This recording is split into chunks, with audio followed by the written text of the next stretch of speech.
Hello and welcome to A Critical Dragon, where I talk about narrative in film, television, and in books for this discussion about Wheel of Time, Episode 2. What was it? Friends and Strangers was the episode title?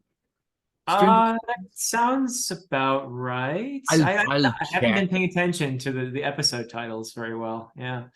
I'll check before we do the thing. And welcome to Dr. Philip Chase, Nemesis Extraordinaire.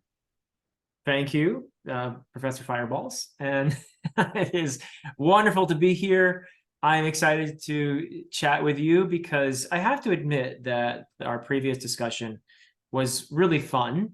And one of the things that I enjoyed is you actually helped me to appreciate that episode a little bit more than I initially did. And I'm actually quite thankful for that. So, yeah. Well, I think one of the most important things, and it's why I can get a lot of joy out of stuff that maybe other people don't enjoy, is appreciation is not the same as liking.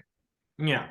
And you can be free to dislike something, but still think, well, actually, although that wasn't the thing that I wanted, it wasn't the thing that I liked, it's still quite well done. And that can Mhm. give you a level of appreciation, which can reduce your level of dissatisfaction, but it never really makes you like it more. It just makes it slightly softer criticism. Yeah, But I think it's fair to point out, even in a program or show that you're not enjoying all the time, to point out the things that they are doing well. It makes a lot of sense to analyze it and take it apart and what works and what doesn't work, and try to pinpoint why it isn't as enjoyable as it might be as well, but that doesn't mean they aren't doing some things well, and they are actually. So it's fun. um, and the other sort of fantastic thing that I love about our conversations, we like and dislike different things. Right. And sometimes I argue or I passionately put forward a view about something. You're just like, nah. Well, like I get your point, but no.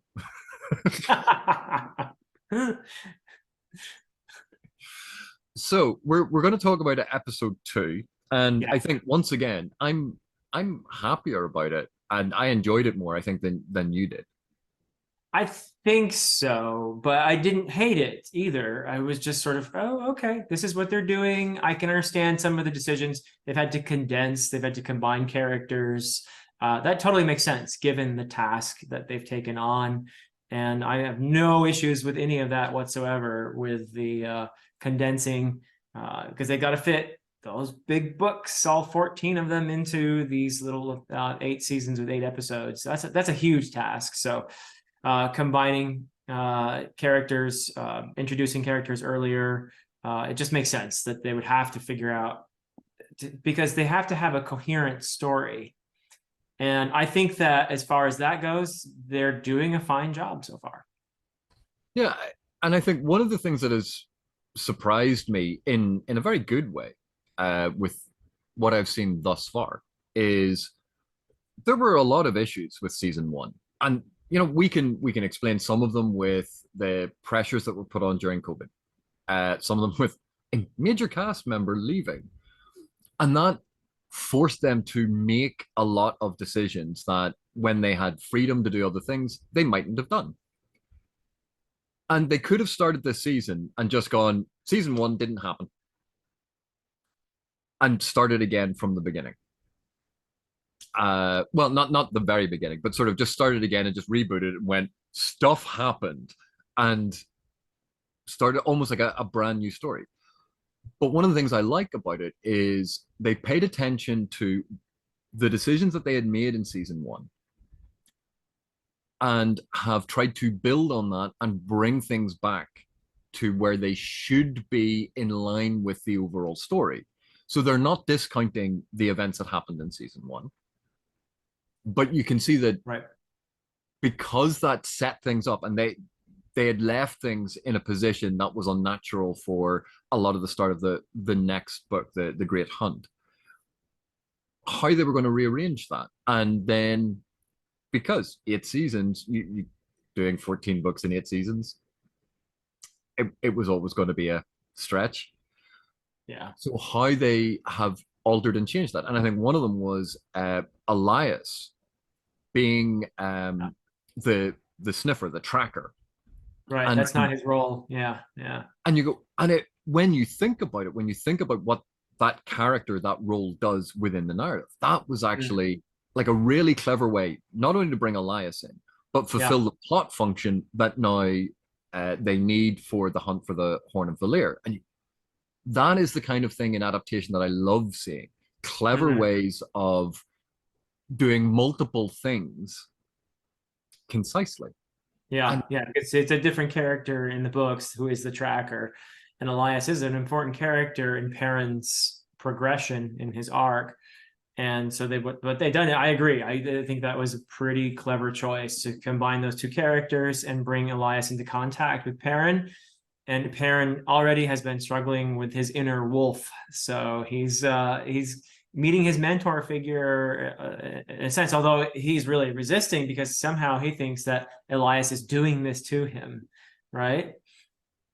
and this is something we talked about, how the show is leaning into that subjective storytelling, Yeah. focusing very much on characters having limited knowledge instead of a more omniscient, oh well, of course the characters know this because the reader knows this and the narrative knows this. Right. That it's leaning much more into human fallibility. Yeah, And it's denial on Perrin's part. In other words, he's in serious denial at the moment. Yeah, and he's looking uh, for anything like, "Oh, you're doing this to me. It's not me." Yeah. so why don't we talk a bit about, well, no, we started talking about Perrin, talk about Perrin's part Okay. in this episode. So what Yeah. are your thoughts? Yeah, so he's with the Shianarans, and they. This isn't, I think, the first part that gets presented to us in the episode, but it is. We can talk about each of the threads separately, and yeah, let's talk about this one.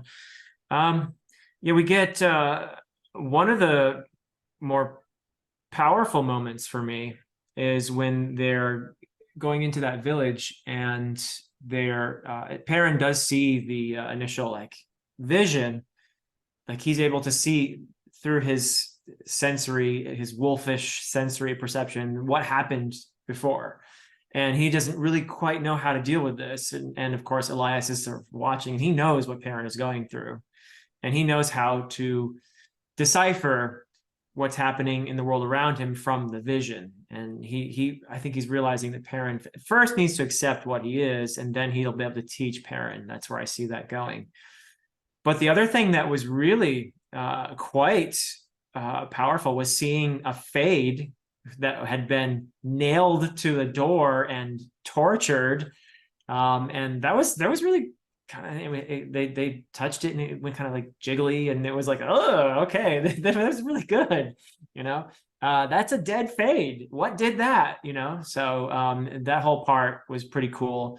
And then of course they bump into the Seanchan, and that part was very interesting because you have a lot of different dynamics going on there. But the Shianarans initially are resisting the soldiers successfully, but when they bring in those channelers, the Seanchan channelers, oh my goodness, I mean, what, and this is something you saw in the books too, they have been weaponized to a very large degree, and they're doing a good job too, I think, of presenting these channelers as weapons, as tools, as essentially slaves. So I thought a lot of those things were well done. One of the things that I liked is Perrin's wolf senses. Hmm. And when you think about what it is in the book, it's his sense of smell and noticing little tiny details and then putting it together in his head and reading the past. How do you communicate that on the screen, on the small screen? How are you going to show that he has worked out all of these things? Right. And I thought their choice to do it with the visions Hmm. actually works really well for an audio visual medium like TV. Because otherwise, what is it? Smell-o-vision or Perrin going, I smell a dark friend, like some sort of bear in the big blue house detective. Oh, I smell violence that has been here, and it was Yeah. violence over there, and oh, Yeah. yes, you're definitely a dark friend. Like you could have gone very, very literal with it, and I think it would have looked terrible and would have Right. felt terrible. Yeah, So it's the a idea, different medium. You have they're trying to convey this from the books where Perrin doesn't have these visions, but he can smell these things. And how do you do that visually when you don't have that's exactly your point, right? How do you do that? And so they added the idea that he can see these visions of what happened, you know. and that's so it kind of it comes across as he's seeing the echoes of the past because Yeah. he's tracing out the smells of where they were and how they moved and putting it all together. And one of the things that I actually quite liked was how this both compares and contrasts to Min, Who sees because the future? Yeah. he's Yeah. seeing the future. And again, they've represented it that she's seeing scenes, that she's seeing these moments. But of course, Right. in the book, it's far more symbolic. She sees a symbol and she can go, oh, I saw, you had a crown over your head, or, you have this sword. But in the book, we know that it's not that Min is just seeing a symbol. She's intuiting meaning. She's constructing what the symbols actually mean, which gives her an internal understanding. And again, how you convey a character point of view, internal understanding. And the easiest way to do that, the most common sense way to communicate that is through that. No, it's turned into a scene because now the viewer can understand what Min is seeing instead of, again, having Min go, oh, I see this symbol. And that means, and now we have to sit and listen to Min explain it, Hmm. allowing the viewer to experience it and try and work it out. And that, the fact that she's seeing the future and he's seeing the past, Right. I like that as a nice division, that these are similar things about taking abstract data that we don't understand, but they have an ability to, and then constructing it in a way that we can understand. Yeah. What did you think about Perrin during the fight scene? Not using the sword, but clubbing them. It's like he's still got this dichotomy in him, and he isn't quite really figuring it out yet, right? I think it's a very deliberate choice because we've seen Perrin with a sword, and we know that that's not who Perrin is. Book readers will go, "Why does he have a sword?" Yeah. Yeah, he's not using it in fights, and I think it was a very deliberate choice for him not to use a sword in that fight. That he uses a makeshift club, Right. and Sort of again, like an axe, isn't it? Yeah. but Yeah. well, the shaft of an axe or a hammer. Yeah. it's it's uh, about that use and knowledge of what is going to be important later, and Yeah. laying little foundation stones now so that it builds to that cohesive, coherent picture of who Perrin is. And again, Perrin being stunned by this fight and not immediately running in, and go and rescue him. Because they're pointing It's to, Loial that brings him in, I think. Loyal's distressed, like he's being roped down. So yeah. and you can see then he acts in defense of someone, but you can see the conflict, his reticence and fear to get involved in the violence. And that goes all the way back to Layla. That goes back to all of these things that are so central to him as a character in the books. Um, and so I thought that whole sequence, it was funny actually when Loial is raging and I'm going Hulk rage. And but when I saw it, I realized that in the books, I'd never really given credence to how much bigger and more powerful he was compared to other people. And so Uh, that Ogier rage, yeah, it makes sense that he's huge and throwing people around. yeah. And that actually was quite eye-opening. And I was surprised at that. But also the Shannarans' fighting style and Yeah. how they came together, how they moved, how they fought. You could see how competent and brilliant they were, but also it's the fluidity of their fighting style. And you go, there's another very distinctive element that they've brought in because other people don't fight that way. And Mm. this is something I think that the showrunners and the entire production team have actually done very successfully in that because they have taken the post-apocalyptic world of the Wheel of Time, where populations were displaced and intermixed, and it's Right. all over the place.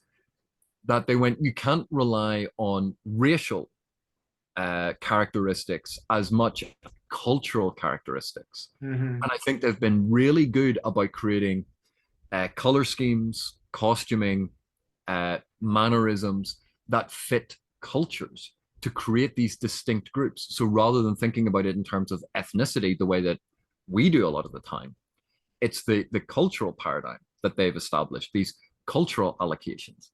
And so I thought that was actually something that was really cool, because so often in secondary world fantasy, we take that easy route of no, it's genetically this way, or it's, here's this ethnic divide that isn't, it's cultural, but it's all rooted in the biology. And they go, no, but it's a fantasy world and it's post-apocalyptic and populations were displaced and everything went horribly wrong and people were all over the place. And they found a way to still communicate how each of these different groups are. And again, it's something I enjoyed because it's something that little bit different from the stereotypical way that a lot of people would have done it. Yeah, that includes the Ogier as well. I mean, we get a nice sense of Loial's. He's gentle. That he's a gentle giant. Not the biggest fan, and I think I probably remarked on this during the first season, of just visually how Loial looks. I think it looks a little clunky, like a big puppet. But I love the actor's voice. I love the actor's voice, and that's the perfect voice, I think, for Loial. And I'm increasingly just not paying attention to how I feel like the presentation and that, whatever, that I've put that aside, and I'm just going with what they've done for that character at the moment. But and again, I think it is so difficult in any adaptation that hasn't come from a visual medium to try to depict the fantastic elements of a written series in a way that is going to live up to our expectations, because we all have different ones, and B, fit within something that is practical for actual filming. Because they could have they should have made Loial CGI all the time. Do you know how much of a headache that would have been? And then there would have been complaints that the CGI looked rough. And well, why did they keep cutting Loial out of all of these scenes? Well, because it's CGI and it's expensive. And so having a practical effect. Yeah. And with that, you sort of go, yeah, okay, suspension of disbelief. Fine, move on. Yeah, like but it's always going to be an individual line for individual viewers and readers, that there are practical limitations in live action, and we have to deal with it. I think one of the big changes from season 1 to season 2 is how lived in the world feels, how much more of the world feels populated, that there seem to be a lot more extras just randomly around, and it makes the world feel a lot more lived in. Whereas I think there may have been certain constraints during the pandemic about the number of people on set.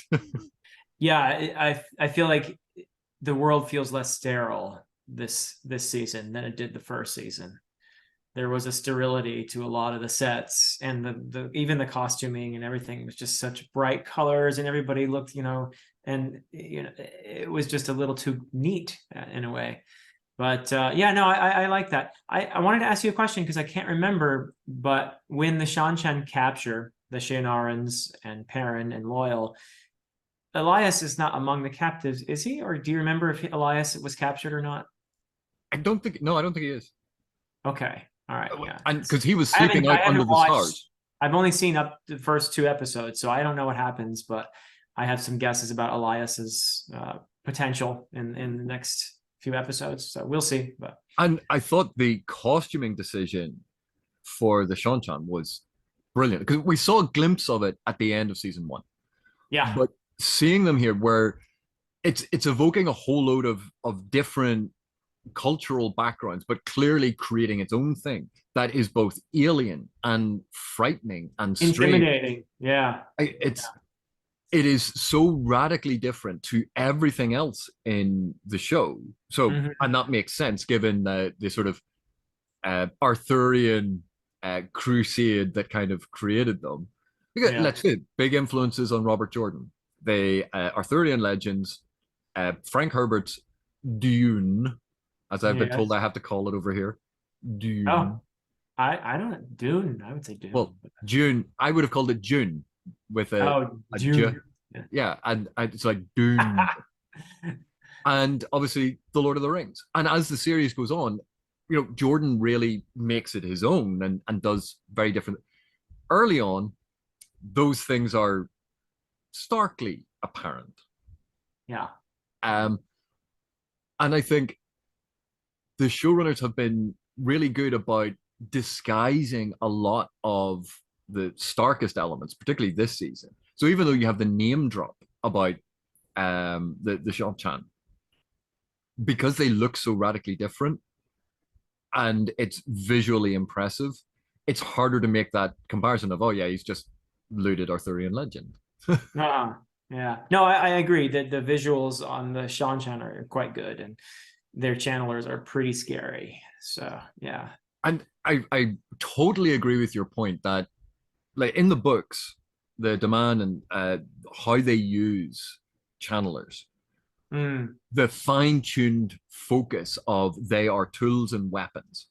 And right. in this, the choreographed movement, the identical movement Yeah. Yeah. that they learn these. It's not, when we look at the Aes Sedai, they have, yeah, they're using the same weaves and they make similar movements, but there is a clear individuality in every Aes Sedai, which I Right. think is brilliantly illustrated later on with Alana.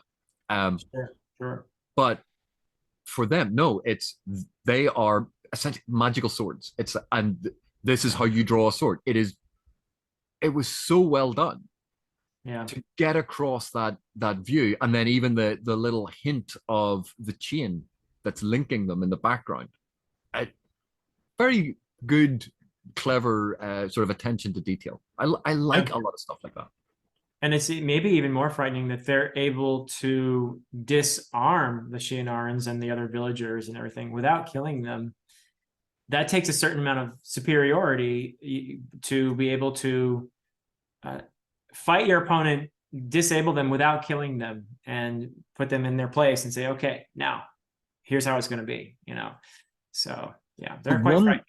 one last point about this, and it was about the point that you raised about the Fade earlier on. Mm, Who killed the Fade?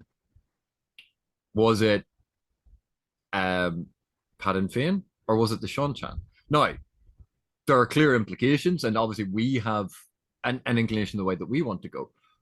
This is one of the few instances where mystery box stuff, like, I am not a fan of mystery box storytelling, right. but I don't mind elements being left up in the air that we can spin out theories on, that we can think about, that it could go either way. We don't know, because we know that Fane was there, and we know that the Seanchan are moving through the air because we meet them almost immediately afterwards in that sort of that thread.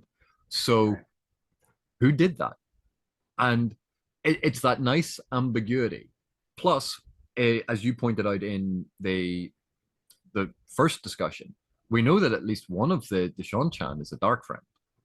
Right. Right.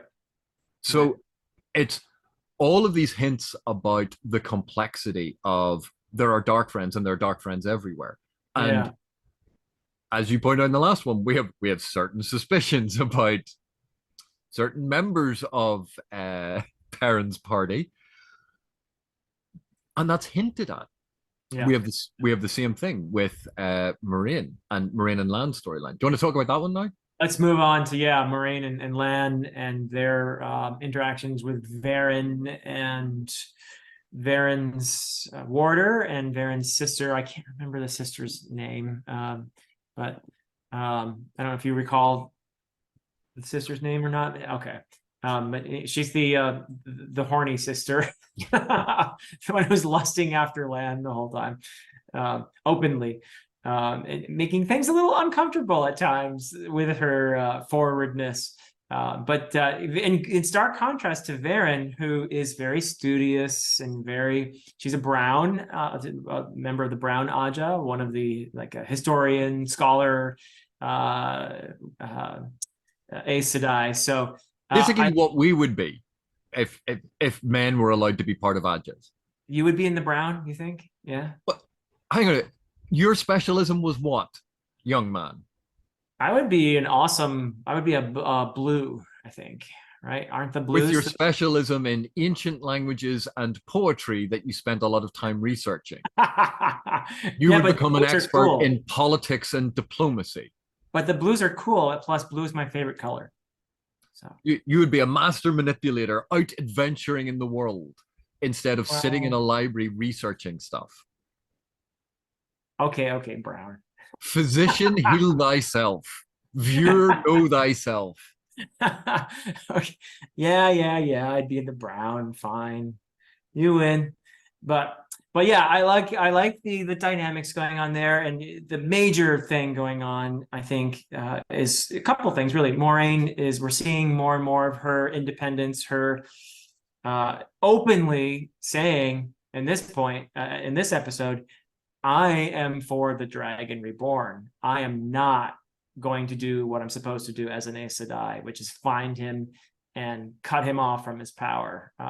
She thinks that she's a maverick essentially, and we're seeing that she's also doing the thing with Lan where she's trying to be mean in order to be nice, I guess, is what she's thinking, right? She's trying to get rid of Lan in a way that probably she has his best interests at heart. I think she believes that it's going to be good for him to, for her if she shoves him away. And it's painful though. It's a really painful thing that we're seeing going on there. I again, that's one of those things that, like, I think we mentioned it last time we talked, that in all of those movies where it's like the kid and they want to protect the dog that they love, and they know if the dog comes with them, the Throw the dog's going to get stone, go killed. away, old yeller. Yeah. Yeah, and they throw so, and the dog's like, well, why are you doing that to me? That's so mean and horrible. Yeah. And and So Landon dog. Lan comments on it. He knows, like, you're trying to, like, he says that you're trying to push me away. He knows this. And yet the moment where she reveals that Rand is alive, you can see that betrayal that Lan feels. Yeah. Because that rocks him to the core. She never told him. Yeah. And She's bringing out all kinds of Rand is alive. You failed. Your feet stink, by the way. I mean, she's just like throwing out whatever. I don't like that braid you wear in on your head. Yeah, she's coming up with all kinds of stuff. But yeah, you're absolutely right. The by the way, Rand is alive. Huh. So yeah, that hurt. You could see that. Yeah. And again, like, one of the things about this, it's so complicated trying to depict and understand trauma.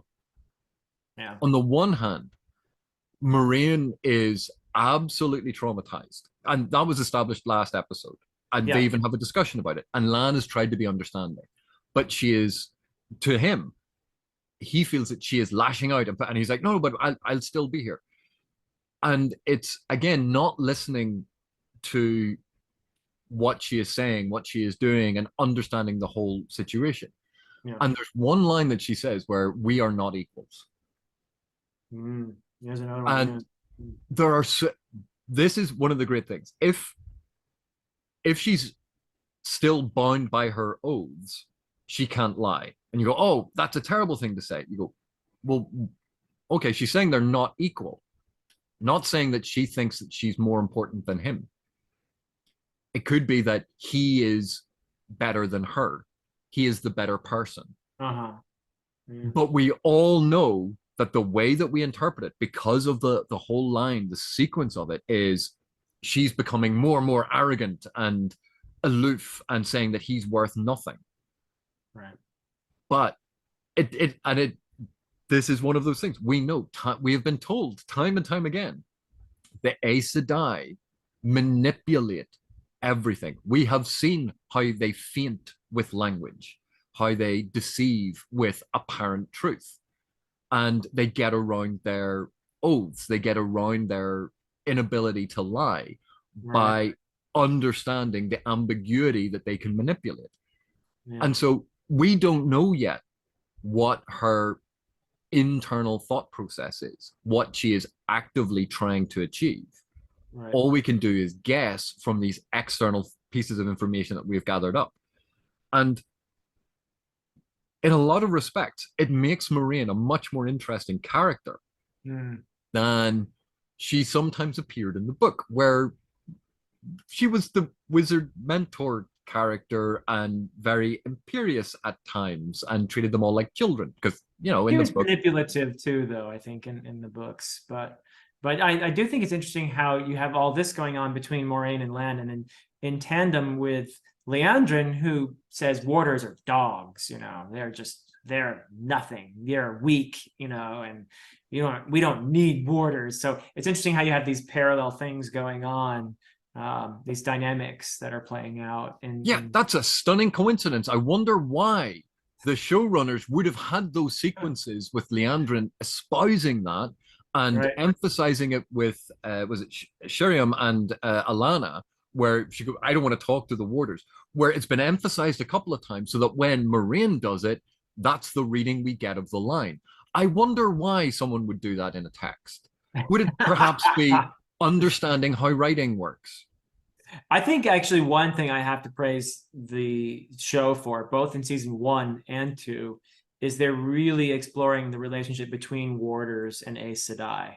And there were I thought, some of the best scenes in season 1. I know some of the people who demand fidelity to the books and all that didn't like these scenes, but I thought, just as pure storytelling, independent of whatever the source material does, I thought that they did some really cool stuff with that whole episode where the one warder lost his Aes Sedai and went into this spiral of grief and eventually took his own life. And Lan at the funeral and everything I thought that was brilliant. So I think I feel this is one thing the show is doing well, is exploring this relationship between Aes Sedai and warders and all its different manifestations. Because you've pointed out there's Alana, who really likes her warders.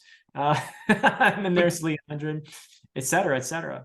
And one of the things I love about that is it sets up so many things later on so that there is an instinctive understanding in every viewer about the ramifications of stuff. So the fact that Moiraine threatens to transfer Lan's bond. So this is where we get information that, you can transfer bonds again, because we got it in season 1. Now here's another drop about it. Why is that important? Book readers know why the transfer of Lan's bond is important. And, well, Alana can take it by force. Why would book readers think that, that is an important line? Because Alana bonding a warder against their will is kind of important. Yeah. And even then, later on, when certain characters bond warders, and it's unconventional, that is really important. So instead of getting to that point and then having to try and explain it, establishing these things as a foundation so that when they happen, there is the immediate jaw-dropping moment of, whoa, that just happened? That we understand the importance as opposed to just being told the importance. And again, it may not work for everyone. Clearly it works for me, and I enjoy that. I enjoy thinking about how this is going to impact the story and what it is going to convey. And I like that even the name dropping of Cadsuane and when Elayne got introduced, it's clear there is knowledge of all of these future events. Right. And the show that we are seeing now is well aware of where it is going, of the things that they are going to be doing, and they're establishing foundation blocks here so that in 2 seasons, 3 seasons, 4 seasons time, when something happens, you can look back to season 1, season 2 and go, it was already in mind then. Yeah. And that, I love this when someone is adapting such a big work, such a huge story like The Wheel of Time, that they know where it is going. They're aware of it and they're cognizant of that. And despite the practical constraints of what Amazon has insisted on in terms of episode length and show and season length, that they're working toward that goal. And it's the goal of the whole of The Wheel of Time, not we're adapting The Great Hunt. Yeah, another dimension that hasn't actually been addressed in this season yet. But if you watch the first season, you're aware that there's an attraction between Lan and Nynaeve. And that isn't brought up explicitly at all in this, but that has to be another dimension of what's going on between Lan and Moiraine. Another aspect of this particular thread that I thought was well done was the scene between Moiraine and Perrin, where they're having this dialogue. The others around the campfire. These two have gone off to have a little private chat. And I think that they did a good job of conveying a hint of suspicion about Perrin and what she has to say about oaths and that sort of thing. I thought was very clever. So that was a good scene. That was a good moment. And this time they actually did the right thing, and they had these two characters go and have their conversation apart from the rest of the people, which I wish they would have done that in the first episode. But okay, fine. They got it right here. So and again, like even when Moiraine tells the story from New Spring about how she met Lan. Yeah. It was wonderful because you can see it, and then they're all laughing about it, and that sense of camaraderie, and again, that is juxtaposed against what then happens between Lan and Moiraine, and that's what makes the betrayal feel even worse. What makes it feel colder? What makes it feel more brutal? It was so warm around that campfire. Yeah, and then it's not. Moiraine takes it to the point where she says, do you know why I really, this is a little bit later, but she says, do you know why I really chose you? It wasn't that incident. It was because I figured out that when the way you reacted to those dead Trollocs or whatever, I figured out you'd be fine on your own. That was kind of cold, Well, but also, you know why she's doing it. Yeah. But you could say, oh, well, that's kind of cold. Or you could look at it and go, she admires that without magic, without anything, he can handle anything. The admiration that is behind that thought. And it's how we choose to interpret it. But I think she's also saying, at least she wants him to think she's saying, so I'm dumping you. Right. I've got a new boyfriend. He's called Rand. But and this is what I like about freedom to interpret scenes instead of having, oh well, this is what the scene is, and it's very literal and very singular, and well, they just don't understand Moiraine's character. When you understand, and when we can see all of the ambiguity built into it, it's that freedom to go, oh, there's different ways of interpreting this, and that again, that is the type of writing that I really enjoy. That it's not just telling the reader something. It's not speaking down to the reader or the viewer. It's not dictating this stuff. It's inviting us in to participate in decoding narrative. And it's one of my favorite forms of storytelling. Yeah. Now I'm basing, by the way, my interpretation of that moment when Moiraine says, and by the way, I chose you because I know you're going to be okay on your own. I'm basing it partly on the facial expression of Lan when he hears that. He's like, oh, he's like, oh, you're trying to tell me you're leaving me, right? And that's how he's interpreting that, and that's how she wants him to interpret it, I think, in that moment. Yeah. But and there are other layers of what she's saying, like you pointed out. Right, what she might really mean isn't what she wants Lan to think she means, right? Yeah, and I have to admit, like, one of the things that it always strikes me because she gives him his full title in that sequence, right? And that is all about formal respect. So think about what that means. She didn't dismiss him as Lan; she gave him his full title. But anytime I see that, because quite often I watch things with subtitles on, of course, it spells out his full name. And it always strikes me as like, yeah, it's a good thing they call him Lan all the time, because otherwise he's Alan. Right. The famous fantasy warrior, Alan. Well, he does have the oh yeah, because adding the apostrophe always makes it more fantasy. We know the fantasy apostrophe exists. It makes it cool. Yeah. But it is one of those bizarre things about genre fantasy writing that people expect these weird and wonderful names, and then like this really cool character, basically his name is Alan. It's Lan Mandroga, whatever Mandroga. I forget how to say It, Alan the Man Dragon is. it. You know, I swear, Robert Your Jordan looked at this. pronunciations. He went, Alan Mandragon. Now, how can I disguise that? All right, you just mortally offended every Wheel of Time fan in the whole universe. Okay, I bet there are Wheel of Time fans out there that have looked at Lan's full name and gone, Alan Mandragon. Yeah, I can see that. Maybe. But he is he But is a you said it out loud. That's the difference. I said the quiet part out loud. Yeah. But and the thing is, we feel for Lan, and that we like the underdog. We feel for the victim. We understand that Moiraine is being cruel because we see a lot of this from Lan's perspective. We know Right. how hurt he is and how he's hiding it. We know that he is trying. We even see that he apologizes. He reaches out Mm, and she slaps that down. yeah. And all of the weight of sympathy in that scene is on Lan. So I think, again, really, really good writing to create these powerful impressions and emotions. Okay. Should we move on to another of the threads? We could talk about the White Tower and everything Okay. that's going on there because So we you have have the young, you have new Elayne being introduced. You have Egwene and Nynaeve. You also have Mat and Min. So we have to talk about all those, I guess, right? So what did you think about Elayne? Because this is the first time we saw her. Yeah. I thought the scene where she first meets Egwene was good.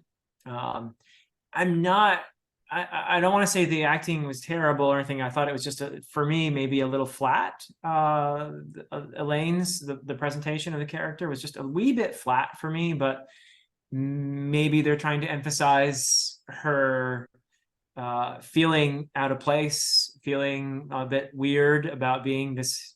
Okay, so she is the daughter heir, the princess, all of that, and she's in this new environment, and she assumes that Egwene knows who she is and everything, and then she really puts her foot in it when they meet.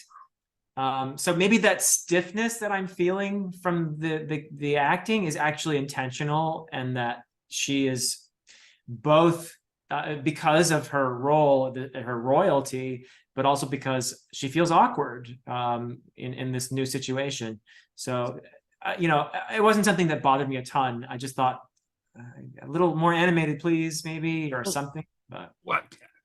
Maybe this is because I'm not American. In America, everything seems to be very big and emotive, and yeah, yeah, whereas I'm used to a much different way where people are slightly more taciturn and stoic and yeah. cutting and much more enclosed in public I think expression. it's the royal thing too. Like, if Lane were to do the wave, she would wave like this.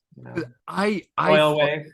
I loved that whole sequence because she is so naively and innocently detached from the reality that everyone else lives in. Yes, It's, yeah, and they get that like across. walking in and like having, oh, I just leave those there because of course someone is going to come in and carry all of her stuff.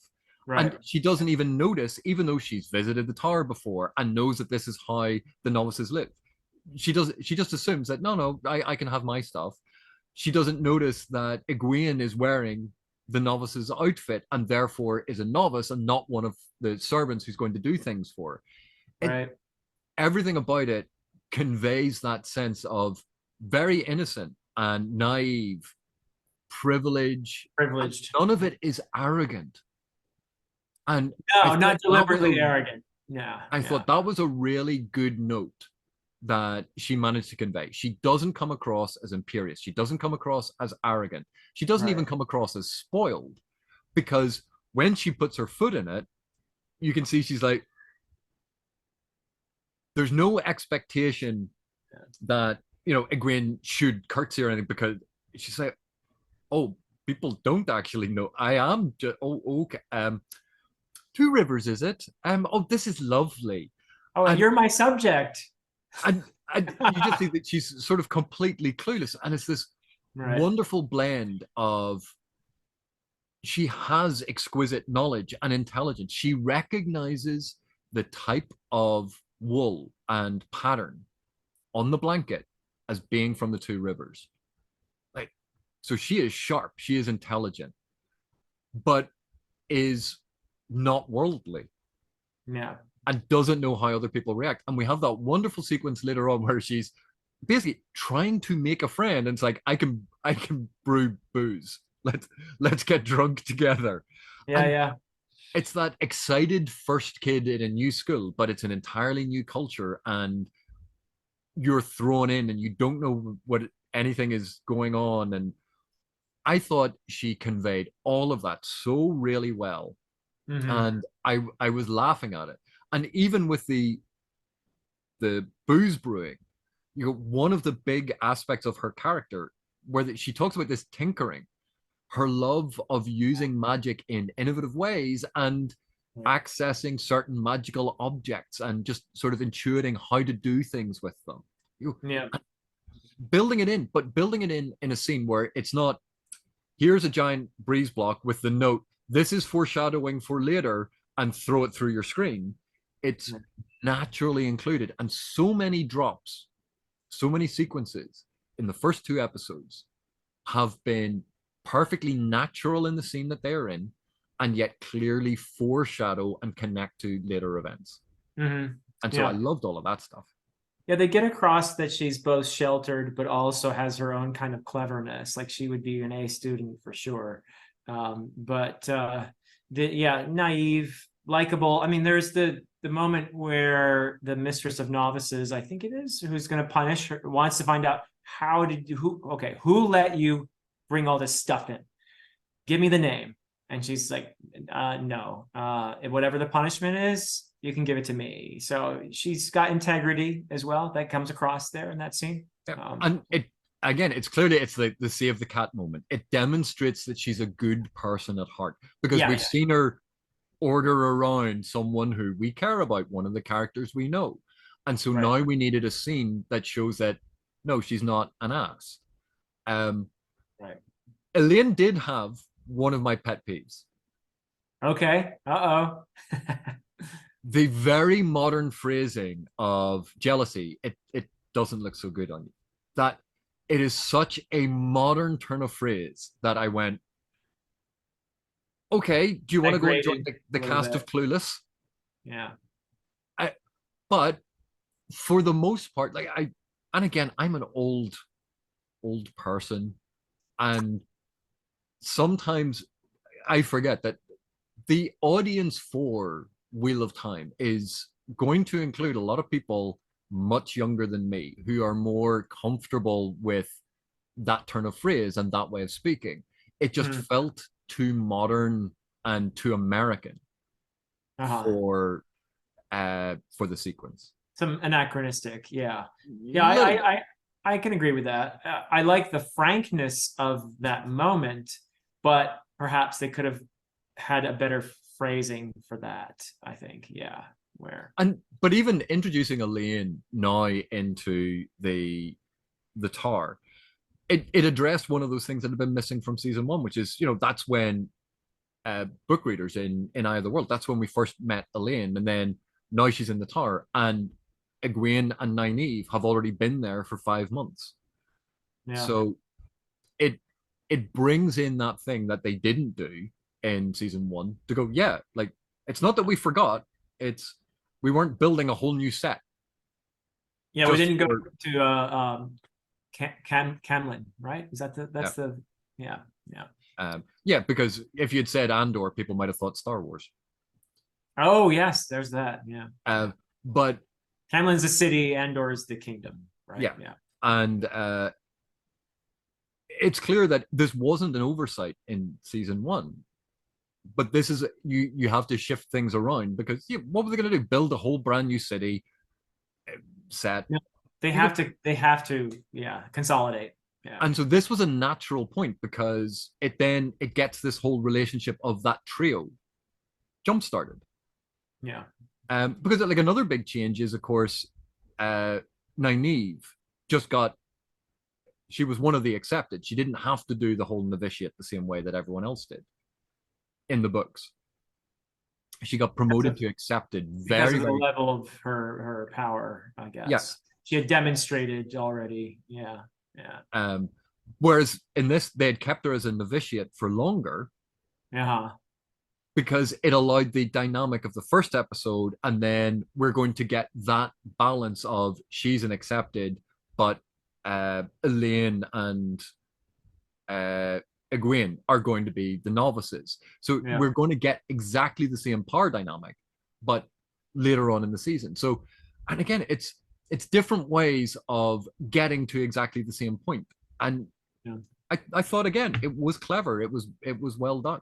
Well, and they gave it a motive too, because Liandrin wants to be her mentor at a certain point, and she's the one that sort of pushes this, letting Nynaeve take the test and the arches and all that.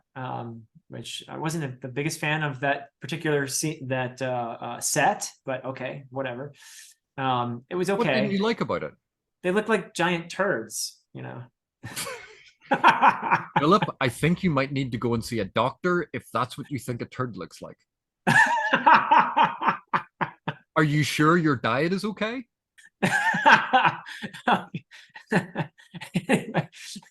Whatever. I mean, it's fine. I'm not going to quibble about that. But I think with Liandrin, the Liandrin thing going on with her pushing Nynaeve and then Nynaeve following Liandrin to this, that scene was powerful. Them deciding to give Liandrin a son who is an old man, which is a great way of showing how long the Aes Sedai live, and also having this horrible confrontation between Liandrin and Nynaeve, leading Liandrin to later snidely say, "Well, I wouldn't actually do this now, but since we're committed, we're gonna do it."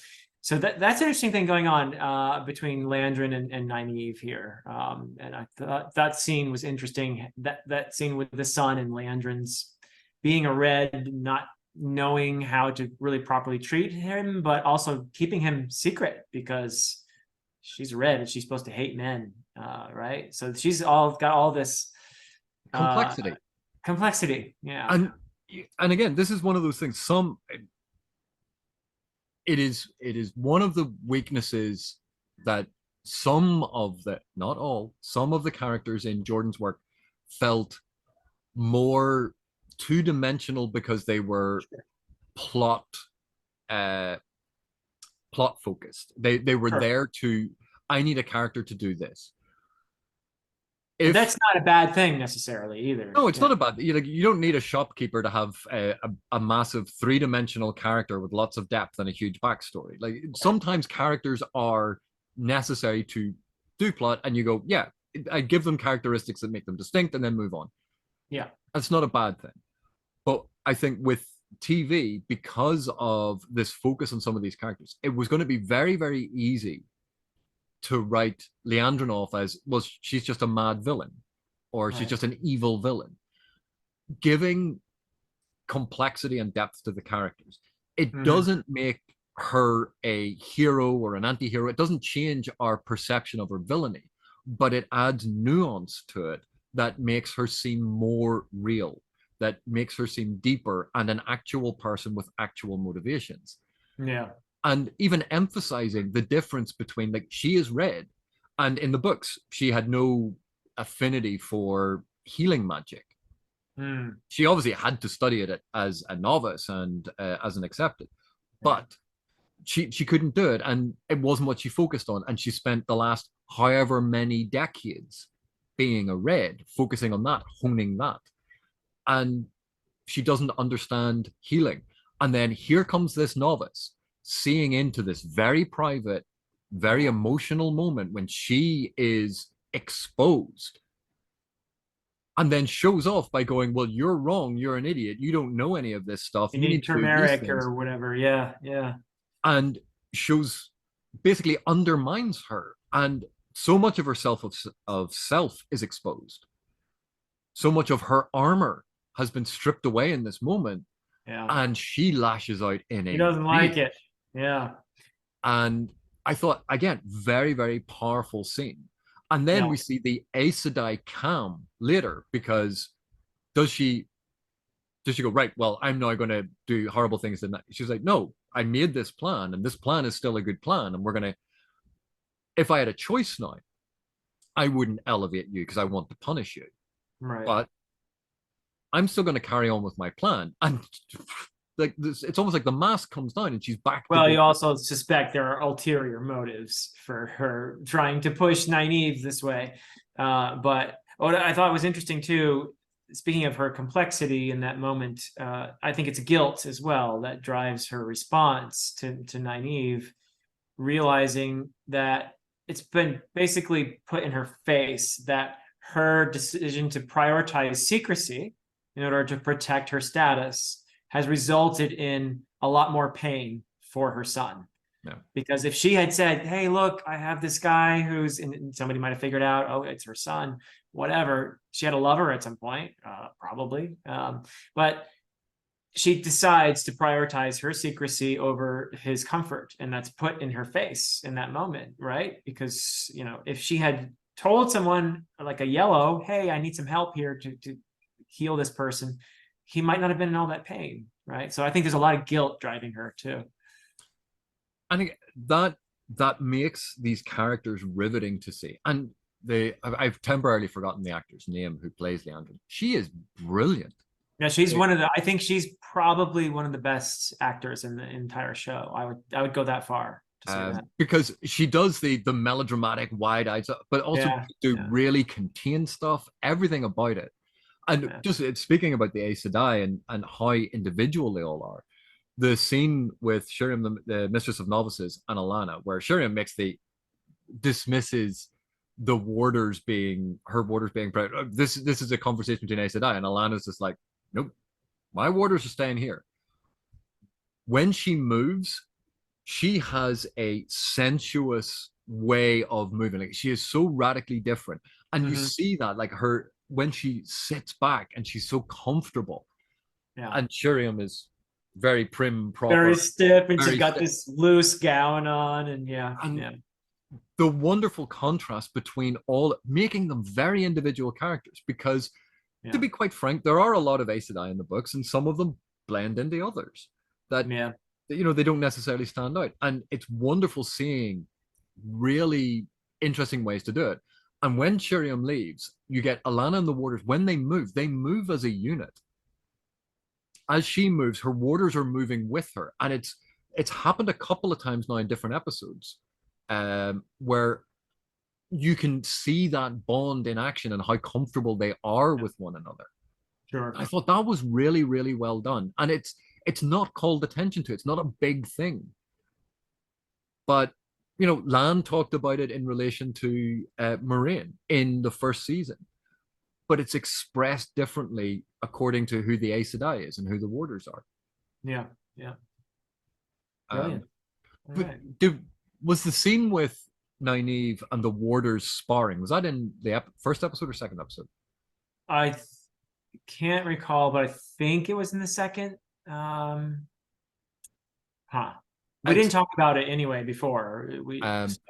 One of the reasons I love that is they joke, oh, you could, an Aes Sedai will bond you as a warder, as this throwaway joke. Yeah. And all of the book readers are going, oh, you joke because you think that a woman can't be a warder. Wait until. Yeah. And again, it was this really nice moment. And you can see that, again, it goes to Nynaeve wanting to be independent, not wanting to do what she is being told to do. She wants to find her own ways to do things. But interestingly, how Nynaeve has been framed, how Elayne is framed, how Egwene is framed, and we'll get on to talking about Rand and a lot of the times it's focusing on how these characters are being isolated by circumstance. And there's a lot of shots showing them doing something away from other people, or in the corridor alone, or feeling that sense of trying to find the companionship, which matches with the story beat of the party has been split up. They started out from Emond's Field together. Now they are disparate, and you can see that they're all searching for ways to connect, to find that sense of security again.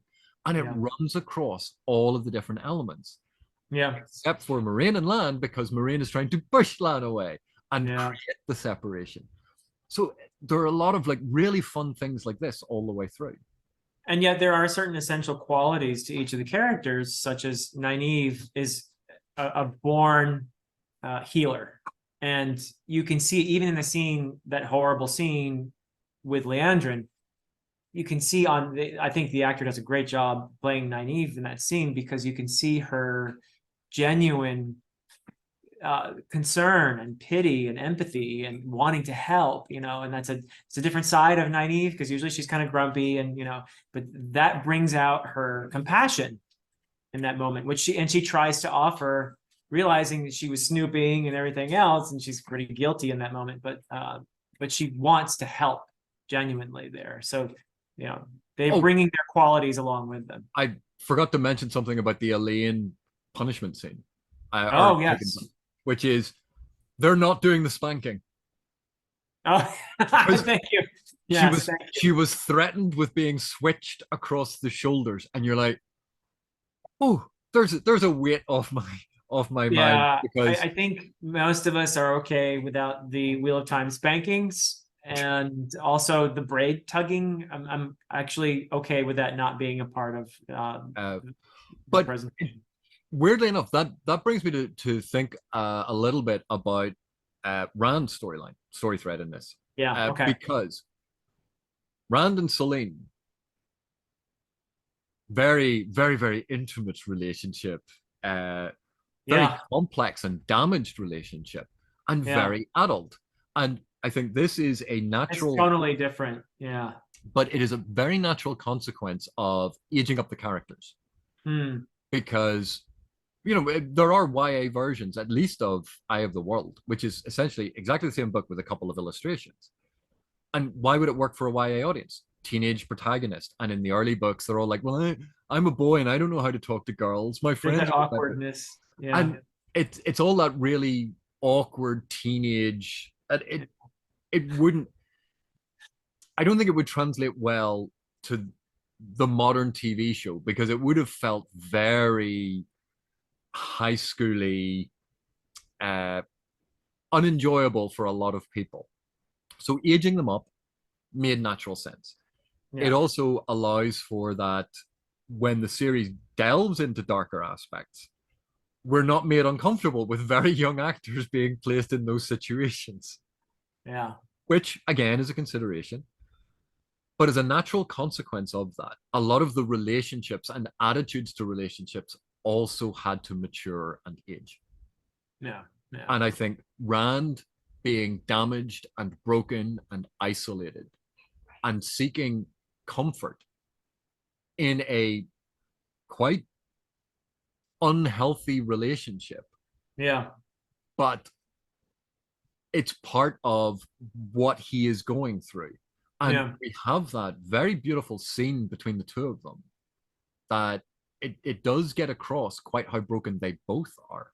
Oh yeah. Well, when she says that line, okay, well, I'm here to help you forget, and you're here to help me remember. I think that was a really nice way of showing there's a serious unhealthy codependency going on here, that there's some real attachment, but also some really serious baggage, and very strong hints that Selene is much more than she appears. And that particular line really brings it across. Oh, I wonder why Rand is reminding her of someone, and she can pretend that Rand is that person. Yeah. No, again, it's just a theory until it gets proven, but I'd be very surprised if that didn't work out, because it fits so perfectly. Yeah. And again, one of the issues, or one of the things about that whole relationship, when you think about it, what Rand is going through about the fear of going mad. But for book readers, again, that difficult, dangerous, damaged codependency he has with a certain voice in his head. And so again, we're seeing a sort of physical literalization of one of the themes of Rand's story, right, being played out here. So again, it works on multiple levels, which is so much fun. Yeah. Um, and we see that Rand isn't a, uh, a like we said with Elayne, she does something horrible, but she does something good as well. But this way around, we see Rand, volunteering, or he has a job working at the uh, sanatorium, Right. and Right. like he's Right. he's very caring with the former blade master who's been telling him about these things and showing Sword him forms. Yeah. the sword forms, and you sort of go, Yeah. okay, so he is doing something nice, but it's certainly not altruistic. Right. Then he does something incredibly brutal, and you go, oh well, he Yeah. was just defending because that guy was mean, and it's No, he had another motive. Yeah. uh, Yeah. no, I have to admit that is one of the tropes that I sometimes roll my eyes at, which is in a school story, in a prison story, in any of these things where it's someone is working in a Oh, setting and they're being, and then the there's the petty other bully. guy who is clearly a Yeah. dick. Yeah. Yeah. But this whole thread, I actually think was kind of clever. If you think about it on one level, it's actually really dumb for Rand to be working at an asylum for men, some of whom are former channelers, because he's trying to hide the fact that he is the Dragon Reborn. So what do? You go to an asylum for men who, Who would look for him there? who would look for? It's like They hiding all in think plain he's sight, dead. right? Hiding in plain sight. But he has a motive, and that's made clear by the fact that he beats that guy up. Yes, because he's a jerk and he's mean to the one guy, but really it's because he wants to get access to Logain. And you get the feeling that he's gonna be asking Logain some very direct questions about channeling, right? That's what I feel like. I mean, I haven't watched episode 3, so I don't know, but I feel like okay, Rand had a plan. It was very deliberate. It wasn't actually as stupid as it appears for him to go and work at this asylum where he's hiding in plain sight. And again, like, even in that whole sequence, we see that ultimately it's to get to Logain, but we get references about the Isle and how that's who Yes. Rand looks like, and again, all of those, again, lots of little things that are being done here that directly tie into the books and the developments in the books, and foreshadowing a lot of this stuff, and looking at the plot threads. How in the books, how does Rand learn about being trained? And there's a certain sequence where he is taught by a certain person. But there are other ways of getting to that point of his competency. Yeah. And the again, it's we don't know yet what the showrunners have looked at, where they have traced out all of these different arcs and threads and gone, right, if we remove this one, what do we need to change? Now we have to remove this one because we need to get everything down to 8 seasons. So if that's what they are doing, they're trying to find ways to hit the same beats Yeah. but not the same instances. And increasing Logain's weight in the story and maybe his role in the story is an excellent way to get other things developed. Because Logain is important, but a lot of the Black Tar storyline kind of fell flat. Uh-huh. It was there and then it wasn't there, and if that can be built up into a much more solid pillar, Hmm. particularly with some of the earlier stuff. And we've heard another false dragon was sighted, Right. and I think book readers all know who that is. So a lot of the foundations for the Black Tar storyline are already being established long before they were in the book series. Right. Right. And that's of necessity, I think. Yeah. So yeah, what was the name of the old fellow, the old warrior who was doing the sword forms? Was it Errol or I, I think it was Errol. okay, I Um, think it was Errol, but anyway. I Yeah. think he's an invented character anyway. Is he? Yeah, I wasn't sure. I mean, he has some kind of PTSD. He has, big time from being in combat. You see that in his reaction to Rand. He thinks every day is a new day, I guess, and he has to gently remind him. Rand has to gently remind him where he is and who he is, and he I does that really nicely. Yeah, I So think if we freeze frame that scene when Rand first goes in, there is a horse with a symbol on it, and I can't remember what the symbol was, but it's probably an allusion to a very specific cavalry. Right. So I think probably if you go and look at that, because the set dressing and the props have been so on point with a lot of subtle hints, that's probably an indication of where Errol came from and where Yeah. he served during the Aiel War. He also talks about a heron marked blade, so he really was a blade master, right? And there's a, I think Rand says, well, I'll try to get my heron marked blade in here for you, so you can relive your glory days, but yeah, so that was effective, I thought. That whole thread was pretty good. One character we forgot to mention in the tower though was Matt and Min. Matt and Min, yeah. And some of the more comedic moments, and I like the actor, by the way, who's taken on the role of Matt. I think he's doing a great job of reminding me of, and doing like he's counting the steps. Like the Aes Sedai are very predictable. He's figured out the routine, right? When he can take down the drawers and then start doing his thing and trying to, and of course, where does he get when he finally breaks through? What's on the other side? Another cell, because he's an idiot. He's both brilliant and an idiot. Yeah. Which I really like this impression. It shows his talent, his intelligence, his ability, all of those trickster sort of aspects of his character that get built up. Yeah. And yet at the same time, he knows where the corridor is. Right. And he's been working away at this and go, oh look, it's another cell. You're like, why didn't you think of that bit? Yeah. But so it was fun. And it was fun. I did feel like a little bit of me was when suddenly it was Min on the other side. I was like, oh, that's how they're getting her into this. Okay. And I just went with it. It was a little bit of a kind of an abrupt way to bring Min into the story, or back into the story, because she was in season 1. And then you had to remind me the other day that actually Matt had not met Min, and this was their first meeting, so that works.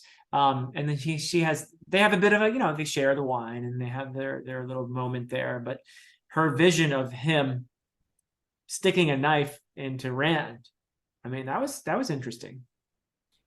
And again, we can read it very literally, or again think about it in terms of symbolism, and how this might come about. We don't know, and so it's foreboding, it's ominous. It's not meant to be like we'll see how this vision comes true in a certain way. It's a bit like in Star Wars. You told me that Vader killed my father. Well, he did, from a certain point of view. Yeah. Subjectivity and the ambiguity you can build into it. What I liked about this is Min and Matt, their banter is much lighter, funnier. It's a different tone to a lot of the more serious stuff that we got with Rand, the more serious stuff we got with Lan and Moiraine. But even with Lan and Moiraine, you had the fireside chat, which was warm. So it's this nice movement between different tones and using the different characters to balance the tone of the episode. So it's not always dark. But a lot of that whole exchange, that Min is so irreverent, and you go, and Matt is wonderfully irreverent. It's all, oh, you can see the future. Well, that's disappointing. I was hoping for something more interesting. Yeah. No, it was great. The exchange was great. I wasn't fully buying their explanation for how Min ended up there, which was a little bit of explaining, a little bit of it seems overly convenient. A bit, yeah. So she's saying, well, I was looking for a new job and then they got me. And wait, so you need to avoid the Aes Sedai because they're kind of after you, and you decide to go to Tar Valon to get a new job as a barkeep. Okay. Yeah, because remember, Min always speaks the truth and never lies. This is one of those weird things. Min, when we met her in season 1, was rude, tried to hide the truth, tried to disguise things, didn't want to tell the truth about anything. And now in season 2, she says this, and everyone goes, oh, well, That seems like suspicious. You're like, but this is the character we know is a known liar. Like, I wonder why what she says might be suspicious. Hmm. No, it could be that yes, this was just a bad excuse. I don't know. I'm going to go and watch more soon, but Uh-huh. it's I sometimes get so confused when people go, yeah, but the character said this. Yes, but characters have individual motivations, and we've seen that multiple times in this show. Why is Yeah. this character the only one who is always going to speak exactly the truth and forthrightly and not disguise anything? Yeah. Um, because Min is suspicious of everyone. Also, how did she get the wine? Why has Matt never heard her door being unlocked and locked? Oh, you're very suspicious, aren't you? And so she has wine. Her door is never locked and unlocked. He didn't realize that there was anyone there, so she's absolutely silent the entire time. Well, there is a stone wall in between them, But double she talks layered. about she could hear him scratching away at it. She Yeah. never knocked the wall to know what it was to try and scare it away. Matt didn't know there was someone there, and apparently she's been there for ages. You're like, let's just say, color me a little bit suspicious. I think so. I think so. Maybe she's just quiet, you know? Maybe she doesn't snore or anything, you know? Everyone thinks they don't snore. I don't. I've never heard myself snore. I will have to ask your good lady wife to record you one night and just play it back to you. In fact, I'm convinced your children could probably record it from the other side of the house. Oh, well, this nose probably would be pretty good at snoring, I would guess. Are there any other I think we went through a lot of the major stuff. I think so. Did we miss anybody? I think we got everybody, right? I don't know. I'm again, season one, it had its issues. I enjoyed it. I just think that this is such a level up, such an Hmm. improvement with the consistency, the cohesiveness, Yeah. the elements that are clearly not only drawn from the book, but are linked to future elements that are going to come up. That there's a Yeah. real sense that this is moving in a direction. Even the sets, the set dressing, the costuming, the peopling of the world is so much more vibrant and dense and lived in. Right. And it really seems to me that we're now getting into the stride of not only are the actors really inhabiting their roles and the writers are comfortable writing those roles for those actors, Yeah. but also that they're comfortable with where they're going with the story and everyone is more lived in and with the same sort of line of thought and Yeah. working together in unison and not having to struggle with what disaster is going to hit this week when this shuts down or a COVID outbreak hits or someone has to leave. That things are Well, much more coordinated. yeah, I will say that so far these two episodes are reminding me more of episodes 4 through 7 from the first season, which were the episodes that I liked. I was not as enamored with the first 3 episodes because I thought it was just too much stuff being crammed into that. And And yet the then first three were the ones that hewed closest to to the the novel. books. Yeah, I think a lot of people got mad at episodes 4, 5, 6, and 7 because that's where they went in different directions. I liked those episodes as storytelling. I thought they were the most effective. So then 8 was a unmitigated disaster, but we No, I think unmitigated is harsh. okay, a slightly mitigated Well, disaster then. given the like I don't think it is a good episode, but No, given the circumstances, yeah, you yeah, the and again I think I said at the time the fact that they got anything that was semi cohesive out for 7 and 8 that it made was any sort of semi-cohesive. sense Yeah, was a testament how in the worst of circumstances, if you have a talented team, they can rescue something from it instead of No, we just ended it. Well, as you pointed out, I think they've owned the first season and they've made it fit into what they've done so far in season two. And they've made it kind of make more sense. So that's good. And like I said, these first two episodes are reminding me of the better episodes from the first season, the ones that I actually thought were better storytelling. So that's a good sign, I think. So I'm curious to see how it develops. And so am I. And I think if it carries on in this trajectory, I am going to get happier and happier and happier. I also think that you, maybe, Mr. Grumpy Pants, or sorry, should that be Dr. Grumpy Pants? You, Dr. Grumpy Pants, will be the grumpy one for a change instead of Yeah, me. yeah. Well, I guess it's a role that I'm reluctant to take, but I will do my best to be the mean guy while we watch this season. So Well, Philip, thank you very much for joining me for this discussion. this was Uh, fun. it's I love chatting with you about a lot of this stuff. Yeah. And for those of you still watching, thank you very much for watching. Thank you for your continued support, and I will see you in the next one.